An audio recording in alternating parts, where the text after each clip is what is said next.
오늘 우리 드보라 성가대 찬양처럼 하나님이 알려주신 방법대로 우리가 정복해 나아갈 때 이 여리고가 무너지듯이 우리나라도 또 우리 교회도 하나님이 알려주신 방법대로 나아갈 때 반드시 승리의 역사만이 있을 줄로 믿습니다. 오늘은 우리 말씀을 살펴볼 건데요. 올해는 광복 80주년이 되는 해이고 6.25 전쟁 발발 75주년이 되는 해입니다.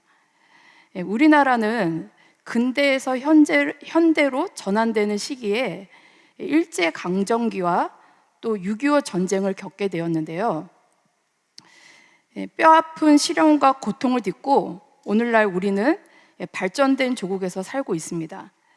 그러나 그 아픈 시대를 겪었던 우리의 선조들은 어느덧 이 세상을 지금 떠나고 있고, 오늘날 우리는 그 시대의 역사를 제대로 알지 못하고 있습니다. 과거의 역사를 정확하게 아는 민족은 절대로 과거의 실수를 되풀이하지 않습니다.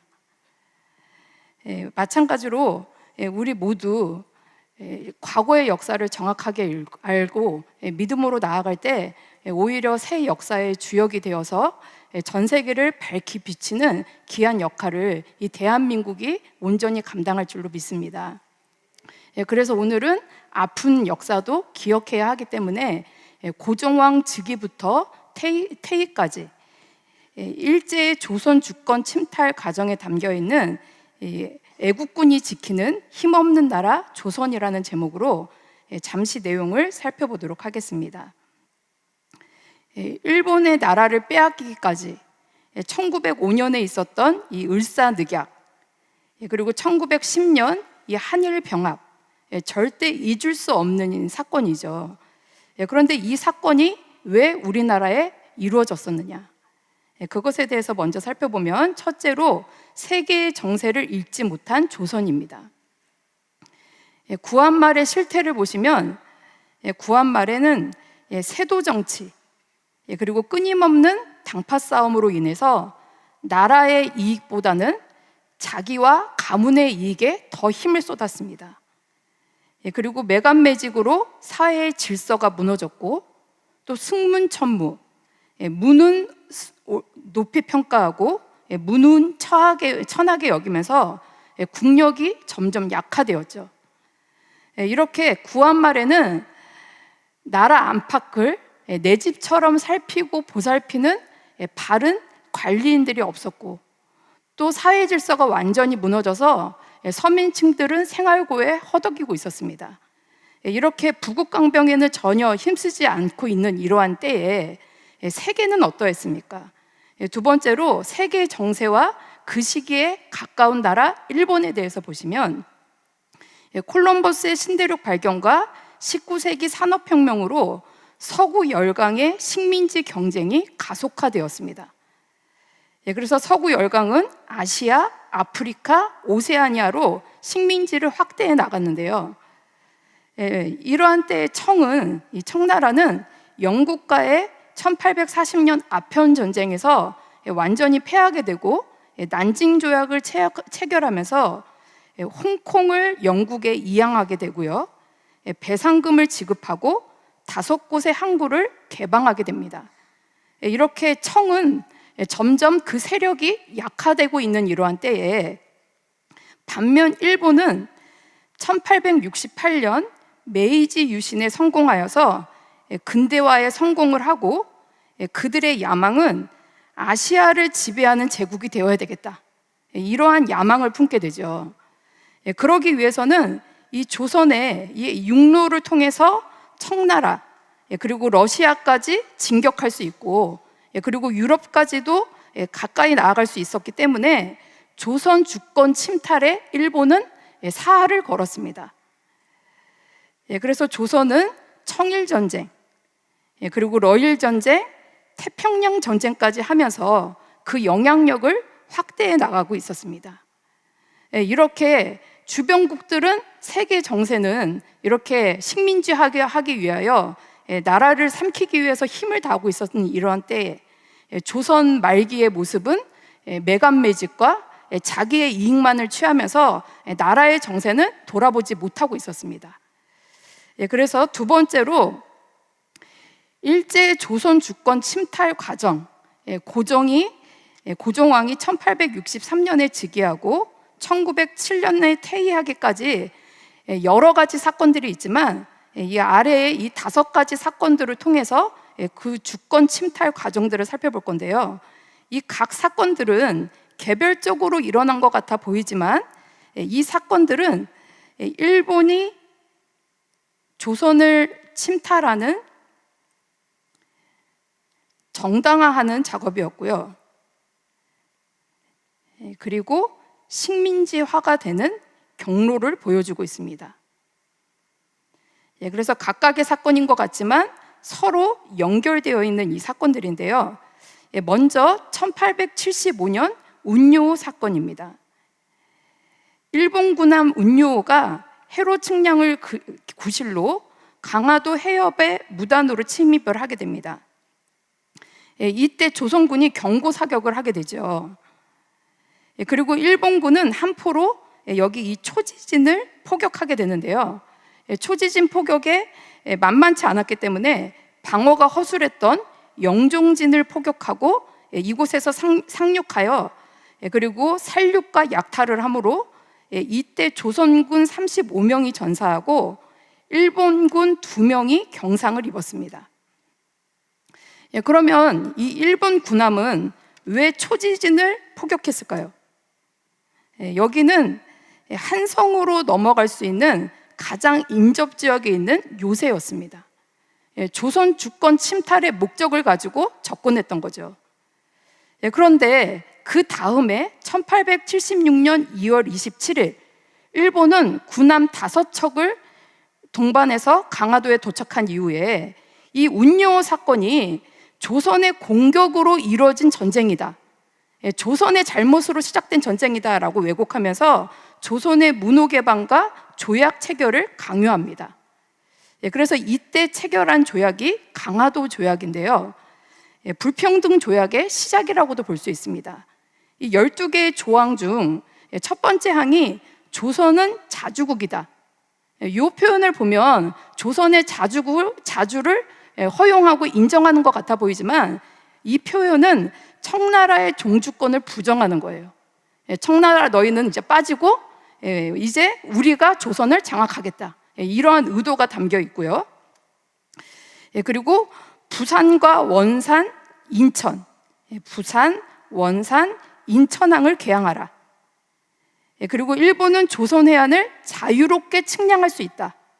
그래서 어느 때 어느 시든지 간에 일본 군들이 상륙하기 편한 이러한 항구들을 개항하게 했던 거죠. 그래서 일본 군들이 상륙 지점을 확보할 수 있도록 개항을 요구하면서 군사적 개입 명분을 확보하였습니다. 그리고 일본은 조선에서 죄를 지어도 일본법으로 재판한다. 그리고 무관세 무역, 일본 화폐 사용을 허용하도록, 그래서 경제적인 개입도 명분을 확보한 조약입니다. 그리고 이 운요 사건 이후에 1882년 6월 5일에 이모군란이 일어나는데요. 이 사건은 구식군인과 신식군인들과의 차별 속에서 나타난 군란입니다. 여기 이 신식군인들을 별귀군이라고도 불렀는데요. 이 별귀군은 일본의 교관을 초빙하여서 양반 자제들을 선발하고 그들에게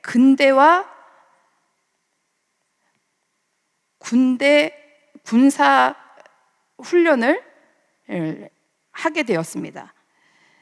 그래서 이렇게 새로운 군인들이 나타나고 구식군인들은 심각한 차별을 받으면서 봉급 체불까지도 이어지게 되는데요. 후에 나중에 봉급을 지불하겠다 해서 찾아갔을 때에는 겨와 모래가 섞인 썩은 쌀을 지급하여서 이것에 분노한 군인들이 봉기를 일으킵니다. 그리고 이들은 흥선대원군에게 도움을 요청하면서 군란이 조직화되게 되는데요. 그리고 이들은 일본 공사관을 공격하여서 일본 교관을 비롯하여서 일본 순사 13명이 이때 사망하게 됩니다. 그리고 이 군란은 민씨 정권까지도 공격하게 되는데요. 위협을 느낀 민씨는 6월 19일 청나라의 군사 지원을 요청을 하게 되죠. 그래서 청군 4,500명이 육로로, 그리고 4,000명이 5척의 군함으로 급파하여서 조선 땅에 청군이 8,500명, 8,500명이 조선 땅에 주둔하게 됩니다. 그런데 청군이 조선 땅에 주둔하게 되니 또 일본이 가만히 있지 않겠죠. 그래서 이 이모군란으로 인해서 일본 공사관이 공격을 받고 일본 순사가 사명했던 이 사건을 피해를 명분으로 일본은 군함과 병력을 동원해서 제물포에 도착을 합니다. 그리고 제물포 조약 체결을 하게 되는데요. 이 또한 불평등 조약이죠. 그래서 1항의 내용을 보시면 이모군란 주동자 그들을 20일 내에 체포 및 처벌을 요구한다. 그리고 조선은 일본에 55만 원의 손해배상을 지급하라. 여기 이 55만 원은 현재 시가로 따지면 약 733억 원입니다. 엄청난 금액을 손해배상을 요구했고요. 그리고 일본도 역시 청나라만 조선에 군인이 주둔해 있으면 안 되니까 일본 공사관의 경비병이 상시 주둔하도록 허용하라. 그리고 조선은 일본에 공식 사과 사절단 파견을 할 것을 요청하여서 박용효와 김옥균이 사절단으로 가서 사과하는 일이 벌어지게 됩니다. 이렇게 이모군란으로 인하여 제물포 조약이 체결되면서 조선 주권 침탈의 시작점이 되었고, 이 역시 이때에 일본군까지도 조선 땅에 들어오게 되면서 조선은 외교적 굴욕을 당할 뿐만이 아니라 청일 양국의 무력 개입이 조선 땅에서 이루어졌습니다. 그래서 양측의 세력 다툼이 조선 땅에서 이루어지고 있었던 거죠. 그러던 중에 1885년 4월 청과 일은 천진조약을 체결하면서 조선에서 양측 군대가 철수하자. 그래서 양측 군대가 철수하게 됩니다. 그런데 그 이후 1894년 2월에 동학혁명이 일어나는데요. 이 동학이란 민족의 주체성과 도덕관을 바로 세우고 국권을 튼튼하게 다지기 위해서 만든 조선 후기의 신흥 종교입니다. 동학의 만민평등 사상은 반봉건, 반외세, 탐관오리 제거, 조세수탈 시정을 요구하면서 그들이 가는 곳곳마다 노예의 문서를 불태우고 만민의 평등을 주장하였기 때문에 서민들이 이 동학혁명에 가담하는 자들이 많아졌습니다. 그래서 이 혁명이 거세지자 조선 정부가 청나라에 동학 진압 지원 목적으로 군사를 요청하게 되고요. 5월 7일 군사 2,500명이 청나라 군사 2,500명이 이 혁명의 거점이었던 아산에 도착하게 됩니다. 그런데 1885년 천진조약으로 청과 일본 군사 동시에 조선에서 다 철수하기를 조약을 맺었는데 지금 청나라가 조선 땅에 들어왔기 때문에 일본도 가만히 있지 않고 이 천진조약을 빌미로 5월 9일 요청도 하지 않았는데 군사 7,000명을 인천에 상륙시킵니다. 이 혁명의 거점 지역은 안산인데 일본은 더 많은 숫자가 인천에 상륙하여서 그 이후 6월 21일 인천과 한성은 가깝죠. 그래서 한성으로 올라가서 경복궁을 점령합니다. 그러니까 일본군이 조선에 도착한 목적은 동학 진압 지원 목적이 아니라 조선의 주권을 침탈하기 위한 목적으로 7,000명의 군사를 이끌고 인천으로 상륙하게 된 거죠. 그리고 이어서 6월 23일 일본 해군은 이 아산만에 정박 중인 청나라 군함을 기습 공격을 합니다. 그리고 7월 1일 전쟁을 선포하면서 이 조선 땅에서 청일 전쟁이 약 8개월간 이어지게 됩니다. 그래서 조선 땅은 청일 전쟁의 각축장이 되죠. 그리고 9월에는 평양 전투, 그리고 황해 전투에서 일본이 청가의 전투에서 완전히 승리를 합니다. 그리고 계속되는 전쟁 이후 1895년 3월 청나라가 최후 저항을 하지만 결국 이 전쟁에서 일본이 승리를 하게 되죠. 그래서 1894년 6월 일본의 도발로 시작된 이 청일 전쟁은 8개월 동안 지속되다가 일본의 승리로 1895년 4월 17일 시모노세키 조약을 체결하게 되는데요. 이 조약 내용을 보시면 첫 번째 내용이 청국은 조선국이 완전 무결한 자주 독립국임을 승인한다. 이제 절대로 조선에 발을 딛지 말아라 라는 내용이죠.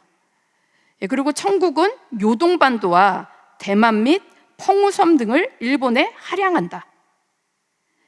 그리고 청국은 일본에 배상금 2억량을 지불한다. 이 일본은 전쟁하면서 돈 먹는 재미가 있었던 것 같아요. 그래서 강화도 지역 때에도 우리에게는 엄청난 금액을 요구했고, 또 이번에도 2억량, 우리에게는 55만 원을 요구했는데 2억량을 요구하는데 이 2억량은 오늘날 약 2천억 원에 해당이 됩니다. 그래서 엄청난 배상금을 지불하도록 하고, 또 자유통항과 그리고 일본인의 거주와 영업 무역의 자유를 승인하도록 제물포 시모노세키 조약을 체결하게 됩니다. 이렇게 이 시모노세키 조약 체결 이후 청의 영향력은 완전히 붕괴되고 일본은 조선에 대한 우월권을 가지고 단독 지배권을 행사하게 됩니다. 그리고 주한일본공사는 일본의 고문관을 조정에 배치하여서 각 부의 업무를 장악하게 되는데요. 철도, 우편, 전신, 이렇게 교통과 통신 등을 완전히 장악하게 되죠. 그리고 나서 바로 이어 1895년 반일운동의 핵심 인물이었던 이 명성황후를 시해하는 을미사변이 일어나게 됩니다. 있을 수 없는 사건이 우리나라에 일어난 거죠. 그리고 고정은 생명의 위협을 느끼면서 후궁들이 타는 가마를 타고 위장을 한 채 피하게 되는데요. 그 사건이 이 아간파천이라고 하는데요. 이 아는 러시아를 뜻하는 한자 아고요. 관은 공사관 할 때 관, 파천은 거처를 옮긴다라는 뜻입니다. 그래서 고종 황제가 고종왕이 러시아 공사관으로 피신하여서 1896년 2월 11일에 피신을 하여서 97년 2월 20일까지 약 1년 이상을 러시아 공사관에서 지내게 됩니다. 이렇게 러시아가 신흥 강국으로 등장을 하게 되고 고종은 친러 외교를 하게 되게 되죠. 그리고 다시 이 고종이 돌아오고 난 이후에 1897년 10월 국호를 대한으로 바꾸고 대한제국 헌법 공포를 하고요. 그리고 고종 황제 즉위식을 갖게 됩니다. 그러나 이것을 가만히 보고 있지 않고 일본은 1904년 러일 전쟁을 시작을 하게 되는데요. 1904년 2월 8일 일본 육군 선발대 그들이 인천 월미도에 상륙을 하게 됩니다. 인천 월미도에 상륙하여서 러시아의 함대를 기습 공격을 해요. 그리고 9일 인천 앞바다에서 러시아 함대와 격돌을 하고 10일 전쟁 선전포고를 하게 됩니다. 그래서 94년 2월 10일부터 본격적으로 러일 전쟁이 또 조선 땅에서 이루어지게 되는 거죠. 그래서 약 1년 동안 러일 전쟁이 진행이 되는데요. 이때 이 일본은 러시아 함대를 격파하고 또 리순이라는 지역에 있는 이 러시아 함대를 또 격파를 합니다.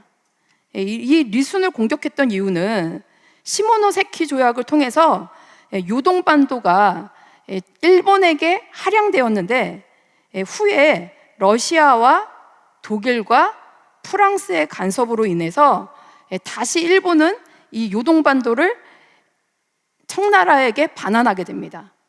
그리고 이 리순 지역에 러시아의 군항으로 사용을 하였기 때문에 러시아가 리순을 점령할까 봐 일본은 이때 리순항까지 공격합니다. 그러고 이 전쟁이 있는 중에 일본은 조선에게 협박을 하면서 한일 의정서를 협약을 맺게 되는데요. 이 한일 의정서 협약을 제1차 한일 협약이라고도 부릅니다. 이때 일본은 한반도 내에 있는 전략적 요충지 사용권을 확보하게 되죠. 그리고 대한제국의 통신기관, 그리고 경부 견의선, 철도 부설권을 일본 군용으로 넘겨지게 됩니다. 이렇게 한일 의정서를 통해서 정치, 군사적으로 대한제국을 침략하기 위한 확실한 발판을 막게 되고요. 그리고 한반도를 통해서 이 일본 육군들은 남만주로 진격하여서 봉천 전투에서 1905년 3월 승리를 하게 됩니다. 그리고 이어 1905년 5월 이 대한해협에서 러시아의 박틸 함대를 격파하게 됩니다. 이 해전을 동해해전이라고도 하고 쓰시마 해전이라고도 하는데요.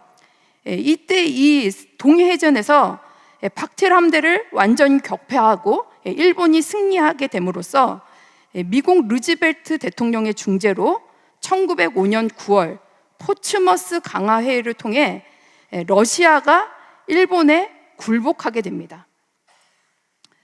그리고 이때 영국과 프랑스와 미국은 러시아의 남진을 막고자 일본의 조선 지배를 인정하게 됩니다.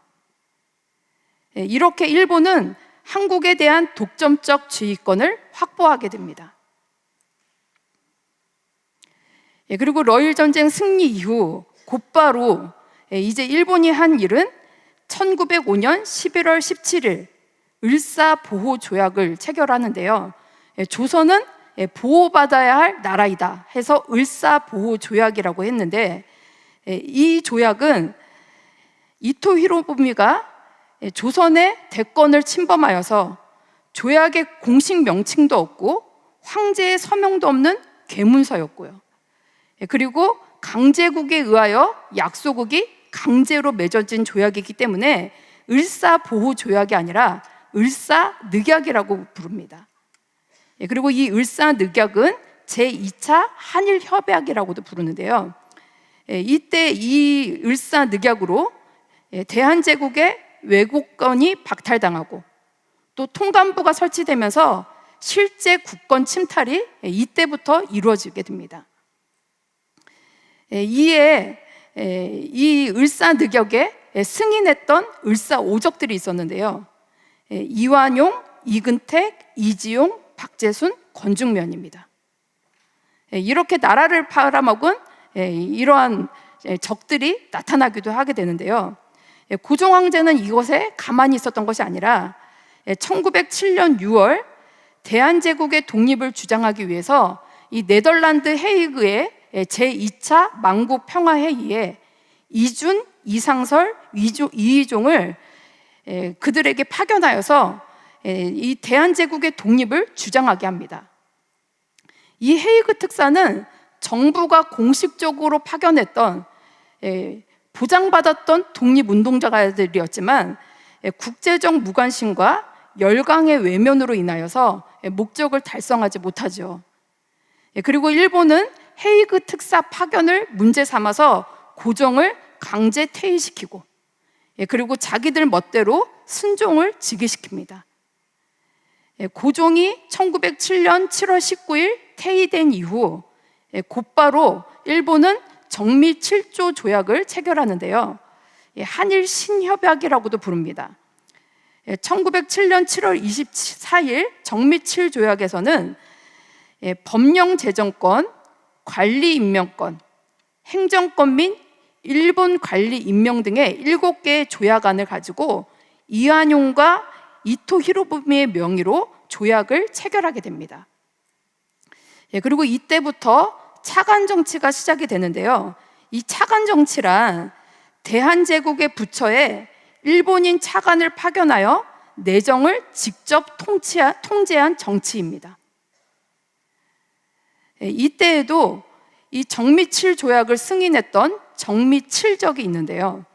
이완용, 임선준, 고영희, 이병무, 조중응, 이재곤, 송병준입니다.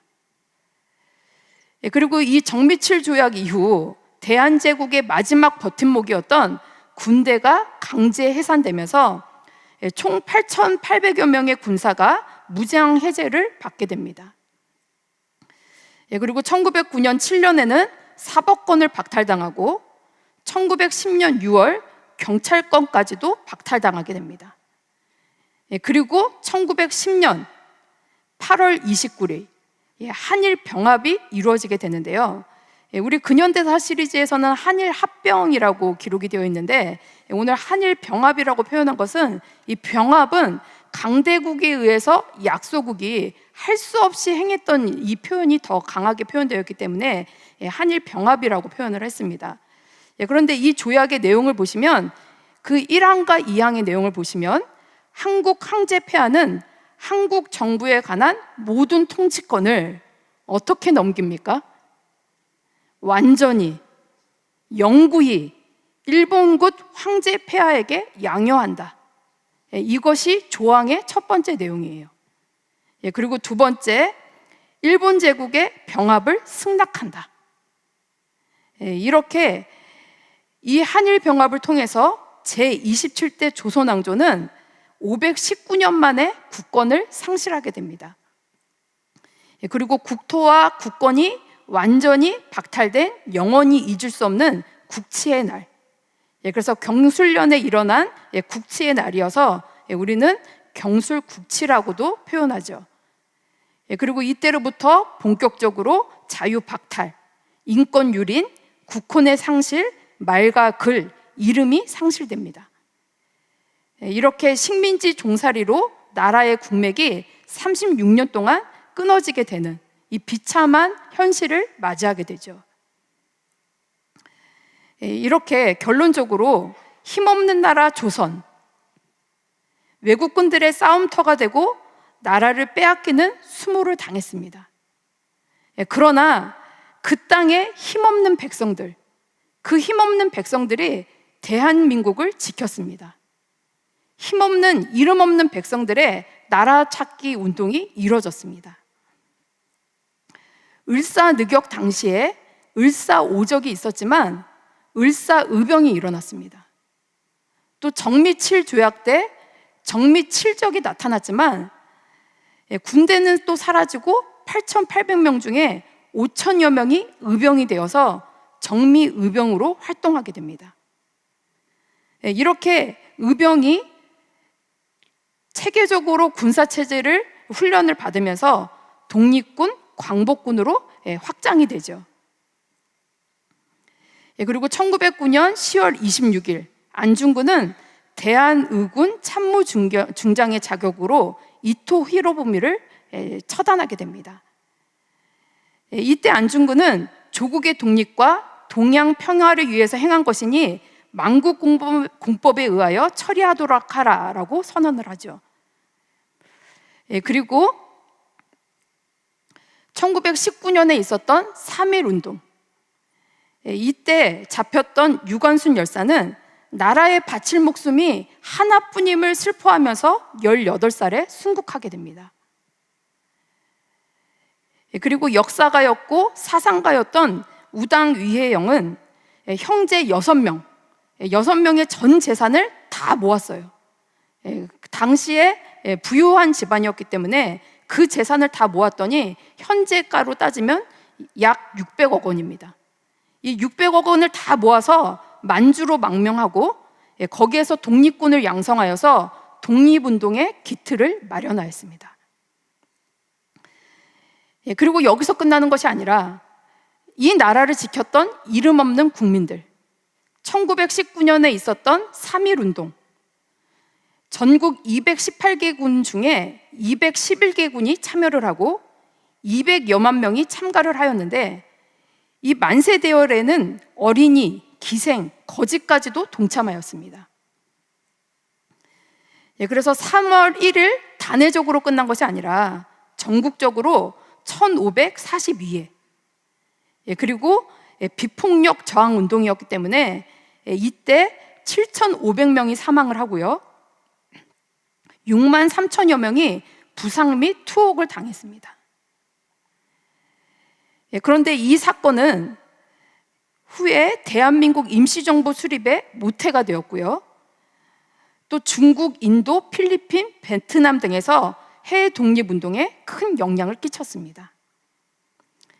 이렇게 힘없는 나라였지만 나라를 지켰던 국민들, 그리고 1945년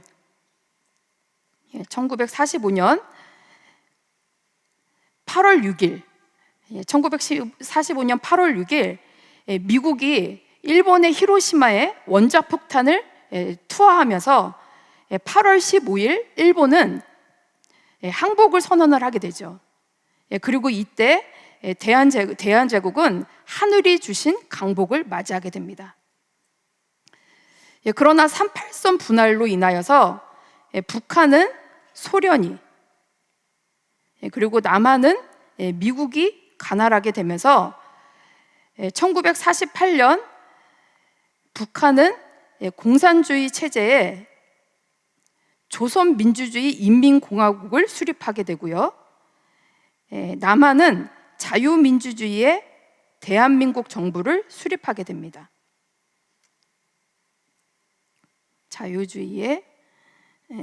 자유민주주의의 대한민국을 수립하게 되죠. 이렇게 영토의 분단뿐만이 아니라 이념의 분단까지 이어지게 되고요, 이 이념의 분단은 6.25 전쟁으로까지 이어지게 됩니다. 현재 우리나라는 전 세계 유일한 분단 국가이고 휴전 중에 있지만 지금도 보이지 않는 이념 전쟁은 계속되고 있습니다.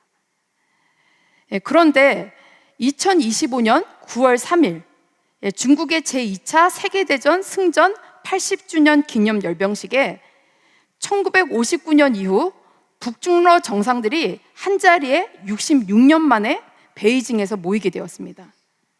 이 모습은 그냥 기념식에 참여했던 단조로운 사건이 아니라 북중러의 전략적 결속입니다. 또한 반서방 연대의 시각적 선언이기도 합니다. 이렇게 공산주의 국가인 북한과 또 중국, 러시아가 하나로 결속하였습니다. 그런데 자유민주주의를 수호하는 대한민국, 이 작은 나라 가만히 있으면 절대 안 되겠죠. 오늘 우리는 안보의 위협에 대한 국민 인식, 그리고 우리의 주 적이 누구인지 정확하게 분별하고 자유민주주의의 입지를 강화해야 합니다. 또한 북한, 중국, 러시아, 미국, 이 일본 등을 비롯한 복합적 외교 과제가 직면해 있는 이때에 구한말대이처럼 당파 싸움과 이념 싸움을 할 때가 아니라 우리는 우리의 모든 힘을 하나로 모아야 될 줄로 믿습니다. 우리는 못난 조상이 되지 않겠다, 이러한 마음을 가지고 목숨을 걸고 나라를 지켰던 우리의 조상들이 있습니다. 우리도 못난 조상이 되지 않기 위해서 바른 국가관과 애국심, 안보의식을 가지고 또 누군가에게 나라를 빼앗기는 수치를 당치 않기 위해서 우리도 나라를 끝까지 지켜나가야 될 줄로 믿습니다.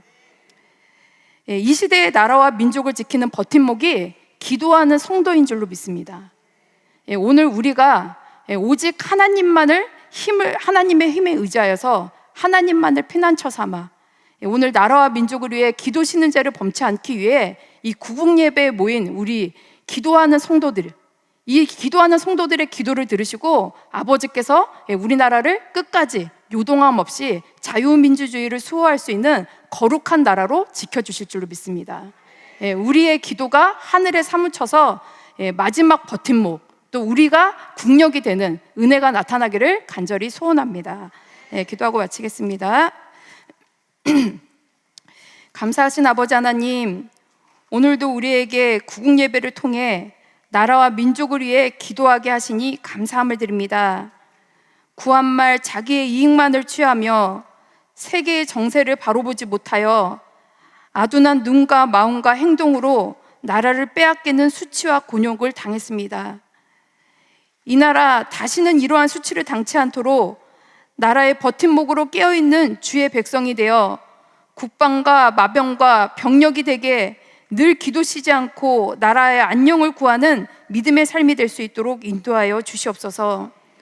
구속사의 말씀을 전 세계 열방에 전하고 열방을 받는 평강제일교회가 이 나라 대한민국에 있사오니 우리 교회를 지켜주시고 또 우리나라를 지켜주셔서 영원토록 빛나는 교회와 나라, 그리고 평강의 각 가정들이 될 수 있도록 인도하여 주시옵소서. 오늘의 모든 한 날도 아버지께 맡겨오며 예수님의 이름으로 기도드리옵나이다. 아멘. 감사합니다.